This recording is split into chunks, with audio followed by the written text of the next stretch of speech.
Chapter 12, Environmental Review. These are regulations that have to do with considering how the potential site for a home-funded project is going to have an impact on the housing that we're providing, but it's also looking at how our project will impact that site. So whether we would have an impact on a historic structure or some archaeological elements that are on that site, or it may have to do with wildlife or rivers and those sorts of things. So we're looking both at the site for its appropriateness for placing our home project, but also considering then, given our project, what might we need to do as part of that project to be able to protect the environment.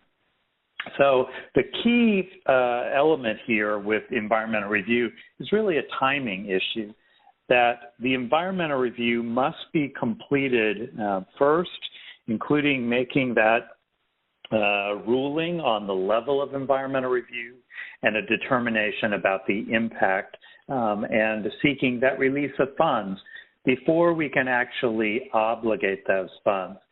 It also would mean that no choice-limiting actions could be taken prior to that process being completed. That would mean things like I can't, have any physical impact on the property, so I can't begin to clear the site or, level it or do things like that. I also can't begin the procurement process for the contractor that's going to do the construction. I can't purchase that property. I could have an option, purchase option for that property, and that would typically be one of the requirements for applying for home funds. But in this case, you cannot have completed that transaction and actually selected that property, because until that environmental review has been completed, you haven't really determined whether this is an appropriate site where we can invest our home funds. So the timing on this is really critical, that this environmental review process needs to begin as soon as possible so that it doesn't cause further delays for that project. So as I mentioned before, it's looking at the project's environmental impact, and as part of this process, we're going to be providing the public a description, a very clear description of the project that's being proposed, and allow the public to be able to make comment as part of this process. So resources you should look to, environmental review requirements are at 24 CFR. CFR is Code of Federal Regulations, Part 58, and then some other various laws that we're going to be referencing as we go through this section. So the roles and responsibilities for ADFA and the recipients. So this will depend a little bit based on who is being funded for this project. In some cases, if the project is being funded to a unit of local government, that recipient will serve as what we call the responsible entity. And so they will be completing the environmental review, putting together that environmental review record, soliciting public comment before submitting it to ADFA. In other situations, particularly when we have a developer or a CHODO-funded project, ADFA will be serving as that responsible entity and will be overseeing the process, which also includes the National Environmental Policy Act, and you'll hear us refer to this as NEPA, the home requirements, as we mentioned, that are at 24 CFR Part 58. And then there may be some local or state requirements that are part of this process. So the responsible entity will be determined as part of your funding process and would be defined by ADFA as to whether they were going to be taking the responsibility for the environmental review or whether that unit of local government would be completing those aspects of this. So our first step in our environmental review process is putting together that environmental review record, an ERR. and that's going to be completed by whoever has been designated as the responsible entity. So what this is a written record showing what the project is and documenting that process of looking to see what requirements are going to apply to this project and essentially measuring their impact. This is a public document, so that environmental review record would be available for the public to come in and review as part of providing comments. So within that, we're going to have a very clear description of what the project is, what it involves, and that would include maps and pictures so that the public, so that all the project partners understand specifically what's being proposed and exactly where that will happen. As part of compiling the environmental review record, we're going to be putting together the appropriate forms and checklists. And we'll be talking in a minute. This is going to be determined by the level of review that is triggered by this specific project.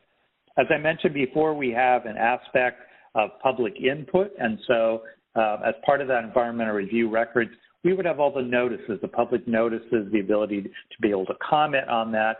And then, of course, the correspondence and relevant documents that might be going between the local community and ADFA. It might be documents that and correspondence that are being sent to another federal or state agency as part of our environmental review process. And then, of course, all of the public comments that are received as part of this process would not only be included in the environmental record, but there would be some response to that. So, some response to the concerns that were raised as part of each process, and if there was an appropriate action, that would also be described as part of this environmental review record that's being compiled. So the responsible entity, first step is essentially to determine what's going to be the level of review that needs to be completed. And that's going to be based on the type of project, the complexity, essentially the level of impact on the environment. Based on that level of review, we'll also determine what level of compliance with NEPA, with other federal laws, are going to be required as part of that process. And we'll also include then what kind of public notification will be required as part of this. For some of our projects, a HUD release of funds or approval is going to be required specifically for each of our projects.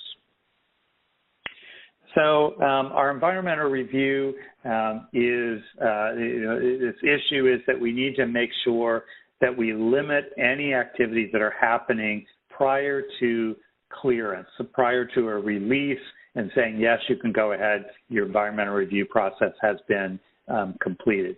So this is when I mentioned about no choice limiting actions. We have a few exceptions to that. If we have a project that is determined to be exempt, and that might be things such as my administrative funds that I'm using for things like planning or other things that have no physical impact. Maybe I am paying for a market study to be completed. It has no physical impact, and so it would not require a release of funds. That would be considered exempt. We also have some projects that when we complete the review, they are determined to be categorically excluded from the requirements at 58.5, and those also would be allowed to be able to move forward. But until those releases or those determination of being exempt from these requirements, you would need to make sure that all of the participants in that process know that they cannot move forward on that project. And that oftentimes is something that might be new for some of those other partners to understand that, no, you can't go ahead and close on the purchase of the property, or no, you can't begin the procurement process on that. So having those conversations early with all the partners and explaining how that process will work, the timing, and then essentially keeping everybody current on where you are in that process becomes really important to make sure that there are no violations on this. If a project were to move forward without having that environmental clearance having been completed, it could make that project ineligible for any home investment. So that would be very unfortunate for a project to inadvertently move forward and block itself from being able to receive the funding that's needed to be able to complete that project. So activities that can't go forward, and these are things that would trigger the requirements of Part 58. I mentioned the procurement process. So you can't sign any contracts, but you also can't start that procurement process because you're essentially saying by starting the procurement process that you know what that final project will look like and where it will be placed. And the environmental review process is going to make some determinations about the appropriateness, the end scope for that project. Also, I mentioned we can't do any purchase of real estate. We can't make any alteration to that property, whether it's demolishing buildings or structures, doing some kind of movement of soils, excavation, dredging, adding fill dirt onto that, or starting on any kind of new construction or rehab for that particular property until that release of funds has been received and that project has been cleared for the environmental review process. So I want to talk about a couple of required elements of environmental review. So we have a concept of project aggregation. We have two different ways that this might work. You're required to group together and evaluate all related individual activities. And that might be on a functional aggregation or geographic. And let me give you some examples of this. So in a functional aggregation, we might be running, let's say we're running a homeowner rehabilitation program throughout the county. So instead of, and let's say we were going to do 14 units with our projected number that we were going to be able to undertake. So instead of doing 14 separate environmental reviews, we would aggregate those into one environmental review. Now, the way this typically would work is that at the beginning of that homeowner rehabilitation program, you don't know which specific units are going to be completed as part of that project. And so there are some things on the checklist that you would not be able to respond to at that point, but some of them you would. So we do what is called a tiered approach.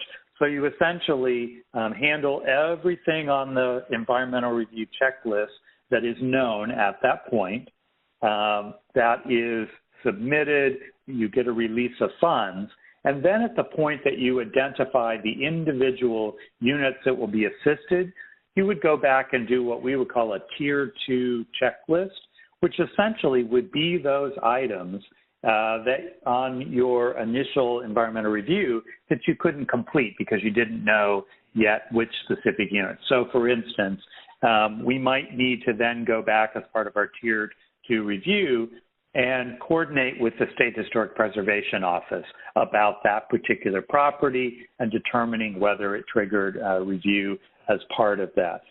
If our particular project involved, let's say, removal of some trees, we might be then looking to determine, do we have an endangered species that might be using those trees as habitat? And so there would be some things perhaps with the individual property once they're identified that would be handled as part of that Tier 2 review, but the release of funds would already be in place overall for your program. So that's functional aggregation. Geographic aggregation would be when you have a number of projects happening in the same geographic location. So perhaps we were working in a neighborhood and maybe we were targeting to do some homeowner rehabilitation, but you are also developing some single-family units, and as part of that, maybe there's a multifamily property in that same neighborhood that are all as part of the overall proposed home program. These could be aggregated into one sort of virtual project and then reviewed at the highest level that was triggered by these projects that are put together. It's a way to consolidate these to have fewer environmental reviews to be completed. So it helps to streamline that process. So one of the first things that we're going to be doing as part of our environmental review is determining what's the level of review that's going to be required. And that will then determine which checklists am I going to be using, what level of coordination will I be doing with some of these other federal agencies. So I mentioned that we have projects that are exempt, things that have no physical impact. And so even for an exempt project, there needs to be a determination that it is an exempt project, and that determination would be made, placed in the file. So there is documentation that this project has gone through an environmental review process and has been determined to be exempt, so no further action would be required. We also have projects that would be categorically excluded, some that would be subject to the NEPA requirements, others that would not be. Many of our projects are probably going to fall in that category. Our environmental assessment is typically going to be for our new construction projects. An environmental impact statement is probably a level that you will never be dealing with. These tend to be for large-scale, high-impact things, such as maybe you were, you couldn't do this under the home program, but maybe you were dredging a harbor, or you were, I don't know, taking off, part of a mountain or something. Those would trigger this very large-scale environmental impact statement. These are very expensive to do and take an extended period of time to be completed. As I mentioned, when we've got multiple activities that have been rolled up together in an aggregation, we're going to review those based on the highest level of review that's triggered by that combination of activities that have been put together. So the National Environmental Policy Act, NEPA, is also going to look at some social, economic, and natural resources. So if a project is subject to NEPA, then it adds some checklist items where we're going to look at the impacts on the human environment as part of that project. So it would be the responsible entity's job to visit that site to look for things that might trigger this. So unique or natural features, something that would affect the safety or compatibility for that site. That might be that, let's say at the adjacent site, we have some gigantic pressurized storage tanks of some kind of flammable fuel, or we are located beside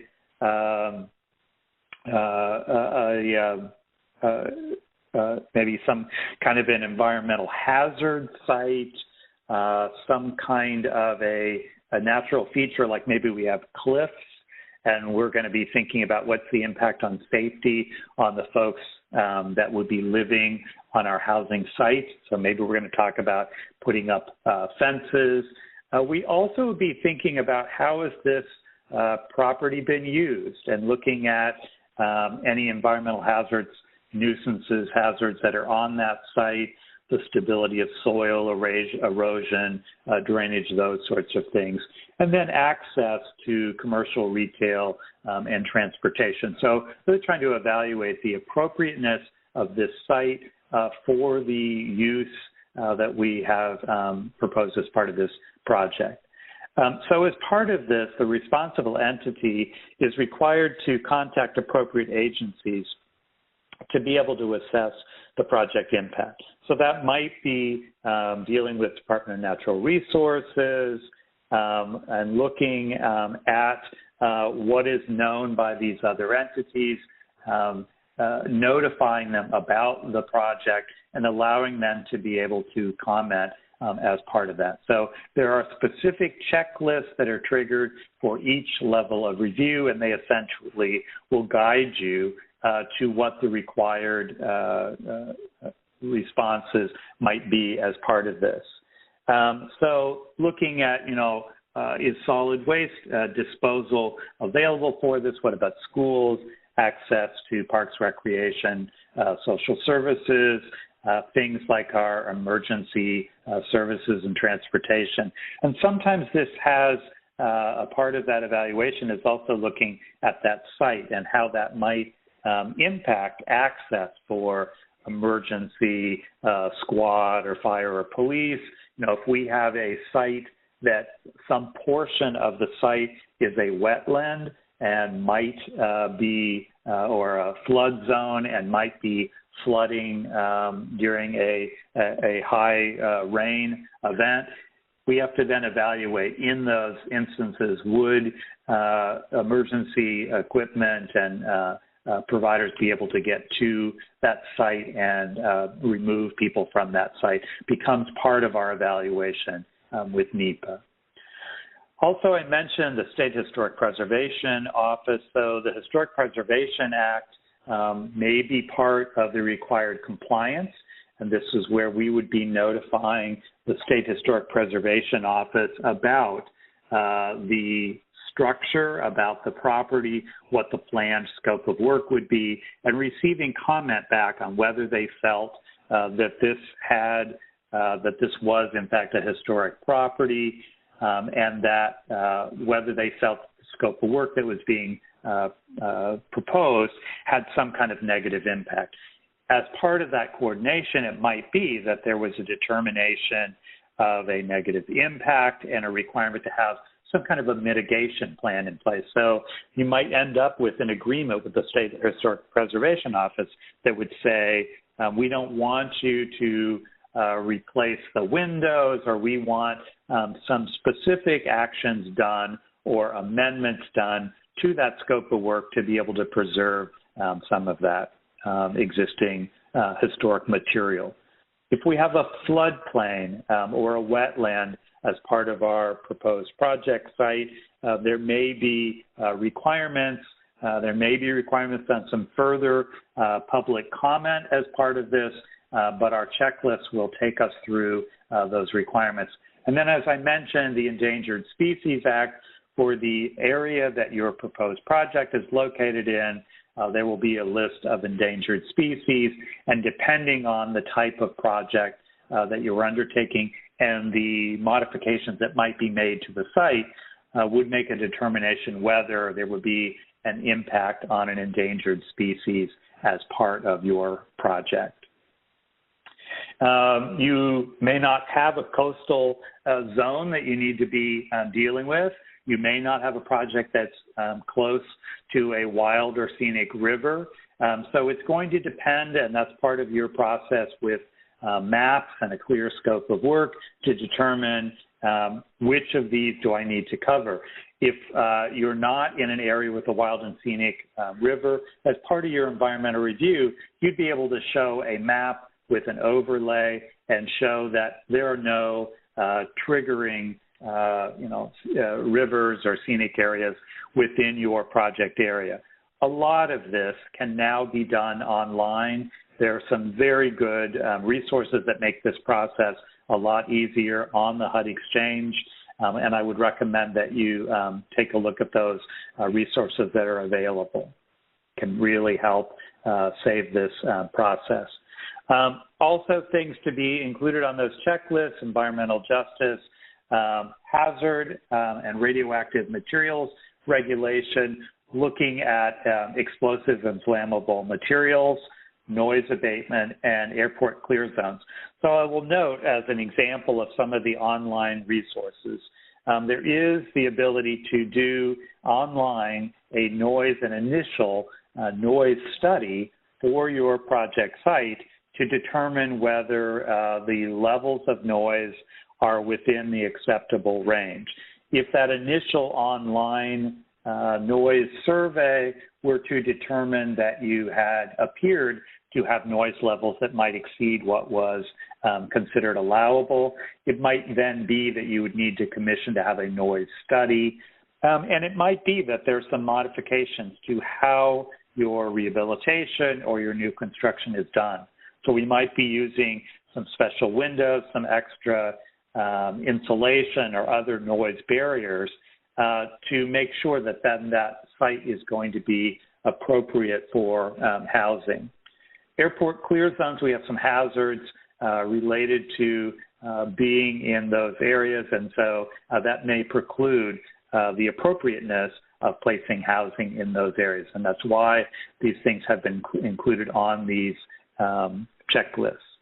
Keep in mind also there is a flood insurance requirement, so if we have properties that are within the flood zone or hopefully not the floodway, that those properties would be required to be, generally are going to be required to be in compliance with flood insurance. And that would be something that ADFA would have a policy specifically on. Release of funds and approval process requires that there be a public notification. So we're going to place a notice locally, letting that local community know about the proposed project, the fact that they have the ability to be able to comment on that, and where those records can be found. So they might be available within the city government office. They might be available at a local library. They may be available online, but the public has the right and option to be able to review that environmental review record, which is part of the reason that we're trying to make it very user-friendly and have lots of maps and pictures and a good description of what's going on. But with that public notification, then we were going to have a comment period. There would be maybe comments that would be received and would need to be reviewed and included and responded to as part of that environmental review process. We will have, that will include any of our projects that are in our categorically excluded that are subject to, so they cannot convert to exempt, or our environmental assessment projects are all going to need to go through that release of funding and that approval process before that project can take any of those choice limiting actions that we talked about. As far as other state and local requirements, we have solid waste disposal requirements that will apply. Also, we've talked about the lead-based paint rule, and we'll be mentioning that more in our other federal section that's coming up. Also, your projects could include asbestos, which would need to be identified and then an abatement done before that project can go forward. And keep in mind that under forestry, your project may need to be reviewed by the Arkansas Forestry Commission before that project can move forward.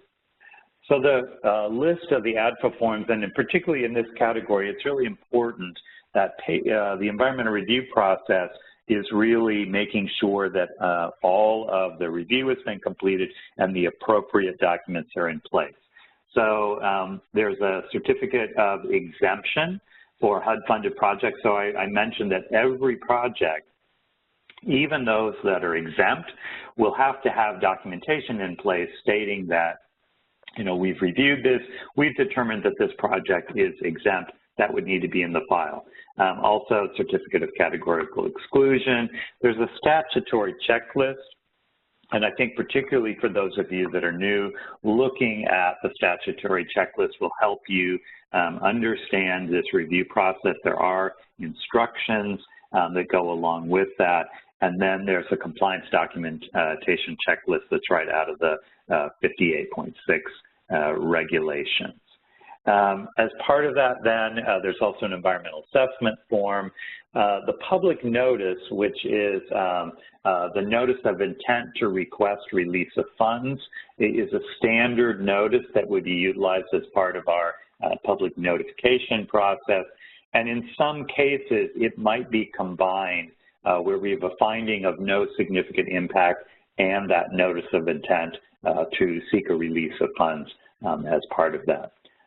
There's a HUD form for requesting the release of funds and certification, and then the authority to use grant funds. All standard forms that would be part of the documentation that you would have in place for your environmental review. In some cases, you, as the recipient of the funds, would be overseeing this process.